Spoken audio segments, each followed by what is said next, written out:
ఇది గోధుమలు. మన గోధుమలతోటి మనం ఇప్పుడు ఖీర్ చేసుకుందాం, పాయసం. కొద్దిగా టైం పడుతుందండి, ఓపికతో చేసుకోవాలి, రుచి అద్భుతంగా ఉంటుంది. దీన్ని ఏం చేద్దామంటే ముందర గోధుమలు తీసుకొచ్చి నేను ఒక 200 గ్రాముల గోధుమలు తీసుకున్నాను. శుభ్రంగా కడుగుదామండి, 2 సార్లు కడిగేసి నీళ్ళలో నానబెడదాం. ఎంతసేపు? ఒక 8 అవర్స్. రేపు పొద్దున్న చేసుకోవాలంటే కనుక ఇప్పుడు రాత్రి నానబెట్టేయండి, నానబెట్టి వదిలిపెట్టండి.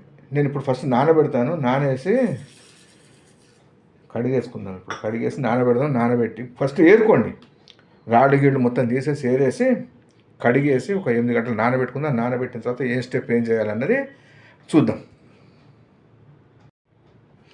ఏం చేసాము, మంచిగా కడుక్కున్నాం, 4 సార్లు మట్టి రాళ్ళు అన్నీ తీసేసాము, ఏరుకొని శుభ్రంగా కడుక్కొని పెట్టుకున్నాము. 8 అవర్స్ నానబెడదాము. 8 అవర్స్ నానబెట్టినా ఇవి మెత్త పడదండి.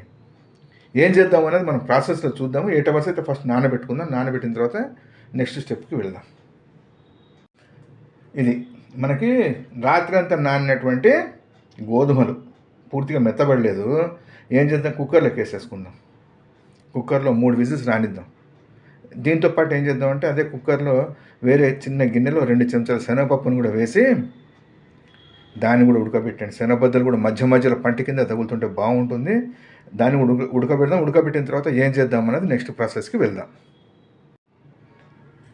ఇది మనకి 3 విజిల్స్ వచ్చినటువంటి కుక్కర్లో 3 విజిల్స్ వచ్చిన గోధుమలు. ఇంకొద్దిగా మనకి ఏం చేద్దామంటే దీన్ని గ్రైండర్లో వేసి ఒక్క రౌండ్ గర్రమనిపించి ఆఫ్ చేసేద్దాం. సరిపోతుంది, ఉడికిపోతుంది, పాలతో పాటు ఉడుకుతుంది. ఇది నేను చెప్పే కదా శనగపప్పు, దాన్ని కూడా మనం ఉడికించుకున్నాము. 2 చెంచాల శనగపప్పు, ఇదో 200 గ్రాముల గోధుమలు. రండి మనం ప్రాసెస్లోకి వెళ్దాం, ఏమేం కావాలో చూద్దాం. అంతలోపల దీన్ని గ్రైండర్లో వేసి ఒక్కసారి మనిపించేసి ఆఫ్ చేసేసుకుందాం. గోధుమల్ని మనం గ్రైండ్ చేసేసుకుని రెడీగా పెట్టుకున్నాము.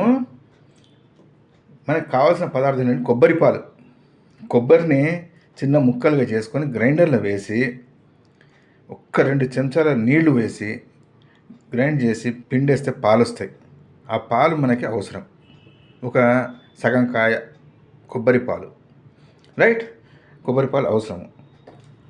తర్వాత జాజికాయ, దీన్ని పౌడర్ చేసుకోవాలి. జాజికాయని తీసుకొని దంచేసుకుందాం. ఇలాచీ పౌడరు, ఇలాచీ 10 ఇలాచీలు తీసుకుని అవి కూడా దంచుకుందాం. డ్రై ఫ్రూట్స్, ఇది మనకి బాదం, కాజు రెండింటిని నెయ్యిలో వేయించుకోవాలి. నెయ్యి అవసరము, 4 చెంచాల నెయ్యి అవసరము. దాన్ని పెట్టుకుందాం వేయించుకోవడానికి. తర్వాత మొత్తం అయిన తర్వాత పైనుంచి వేసుకుంటే రుచి బాగుంటుంది. ఒక 4 చెంచాల బియ్యం పిండి నీళ్ళలో కలిపి ఉండలేకుండా జాగ్రత్తగా పెట్టుకోండి. 1 కప్పు బెల్లాన్ని ఏం చేద్దామంటే ఇప్పుడే నేను నీళ్లు కాచేసి దాంట్లో వేస్తాను. ఒక మరుగు రాగానే తీసేస్తాను. మనకి తీగపాకం అట్లాంటివి ఏం అవసరం లేదు. ఒక మరుగు రాగానే తీసేసి ఉడగట్టుకుని పక్కన పెట్టుకుందాము. ప్రాసెస్ స్టార్ట్ చేద్దాము. ఈ లోపల మీరు ఛానల్ని సబ్స్క్రైబ్ చేసుకొని వీడియోని షేర్ చేసి ఒక లైక్ కొట్టండి. నేను కొబ్బరి పాలు అవి తీసేసి బెల్లాన్ని కరగబెట్టుకుని రెడీగా ఉంటాను. మనం కొబ్బరి పాలకి ఏం చేద్దామంటే కొబ్బరిని చిన్నగా కట్ చేసుకుందాం. ఫ్రెష్ కొబ్బరి కట్ చేసుకుని వెనకాల బ్లాక్ పార్ట్ ఉంటుంది కదా, తీసేద్దాం. తీసేసి గ్రైండ్ చేసుకుంటే బాగుంటుంది. అయితే గ్రైండ్ చేసి ఒక చిన్న విషయం చెప్తామని నేను కట్ చేయడం చూపెడుతున్నాను. అదే రోజు వాడేటట్టుంటే కనుక గోరువెచ్చని పాలు వేయండి. కొద్దిగా పాలు వేస్తే ఇంకా బాగుంటుంది, కొబ్బరి పాలు రుచి అది బాగుంటుంది. ఒకవేళ నీళ్ళు వేయదలుచుకుంటే కనుక గోరువెచ్చటి నీళ్లు వేయండి. నిల్వ ఉండేటట్టుంటే కనుక నిల్వ చేసుకోవాలనుకుంటే పాలు అవాయిడ్ చేయండి, పాలు వేయకండి, కేవలం నీళ్ళే వేసుకోండి. కాకపోతే ఎప్పటికప్పుడు ఫ్రెష్గా తీసుకోవడమే కొబ్బరి పాలు, అది మంచిది. సరే, నేను గ్రైండ్ చేసుకుని కొబ్బరి పాలు చూపెడతాను మీకు ఇప్పుడే. ఏమైంది, కొద్దిగా నీళ్లు తీసుకొని దాంట్లో మనం బెల్లాన్ని వేసేసాం. మరుగుతున్నాయి నీళ్ళు, పొయ్యి మీద పెట్టాము, మరిగానే బెల్లం వేసాం. బెల్లం నల్లగా ఉంది కదా, మనకి గోధుమ పాయసం కూడా ఖీరు నల్లగానే వస్తుంది. పంచదార వేసుకుంటే పంచదార తెల్లగా ఉంటుంది. రుచి మటుకు బాగుంటుందండి, బెల్లంతో రుచి అద్భుతంగా ఉంటుంది. నేను ప్రాసెస్ అది మనం స్టార్ట్ చేద్దాం. ఇది నేను ఒక పొంగు రావాలంతే, తీగపాకం అవసరం లేదు. పొంగు వచ్చేసింది, ఆరిపేసి ఉడగట్టుకొని నెక్స్ట్ స్టెప్కి వెళ్ళిపోదాం. జాజికాయని దంచేసుకున్నాము. జాజికాయ రెడీగా ఉంది. ఇది ఇలాచి దంచుకుంటున్నాము. ఇలాచి అయిపోయింది. కొబ్బరి పాలు తీసేసాం. రెడీగా ఉన్న కొబ్బరి పాలు ఒక 1/2 లీటర్ తీసుకున్నాము. దాన్ని కాస్తున్నామండి. పాలు కూడా అవసరం కదా. ఒక 1/2 లీటర్ చిక్కటి పాలు తీసుకుని దాన్ని కాచుకున్నాము. ఇది దంచేసి ఎత్తేసుకుని నెక్స్ట్ ప్రాసెస్కి వెళ్ళిపోదాం. జీడిపప్పు వేసేసాము. జీడిపప్పు బాదం కూడా వేయించేసుకున్నాము. జీడిపప్పు 15-20 సెకండ్ల లోపల వేగిపోతుంది. కొద్ది ఎర్రబడగానే తీసేయండి. అదేంటిదంటే ఆ వేడికి మిగతా అది వేగిపోతుంది, ఎర్రబడిపోతుంది. తీసేద్దాము. దీన్ని ఆఫ్ చేసుకుని ఏం చేస్తానంటే పాలు ఉన్నాయి కదా, మామూలు పాలు వేసేసి అప్పుడు స్టవ్ వెలిగించుకుంటాను. దీన్ని ఆఫ్ చేసేస్తాను. ప్రస్తుతానికి నెయ్యి చేసుకుని నెయ్యిలో వేయించాను కదా, అదే నెయ్యిలో పాలు వేస్తాను. పాలు వేసి స్టవ్ వెలిగించుకుందాం. ఏమైంది, పాలు వేసాము. గోధుమల్ని మెల్లిమెల్లిగా వేసుకొని ఉండలేకుండా ఒకసారి కలుపుకుందాం. అన్ని గోధుమలు వేసేద్దాం. వేసి గోధుమలతో పాటు ఒక 2 నిమిషాలు పాలని మరగనిద్దాం. రెండింటిని కలిపి ఒక 2-3 నిమిషాలు మరగనిచ్చిన తర్వాత నెక్స్ట్ ఏం చేద్దామన్నది చూద్దాం. ఇది గోధుమలు వేసే 5 నిమిషాలు అయిన తర్వాత శనగపప్పు ఉడకబెట్టి పెట్టుకున్నాం కదా, అది కూడా వేసేద్దాము.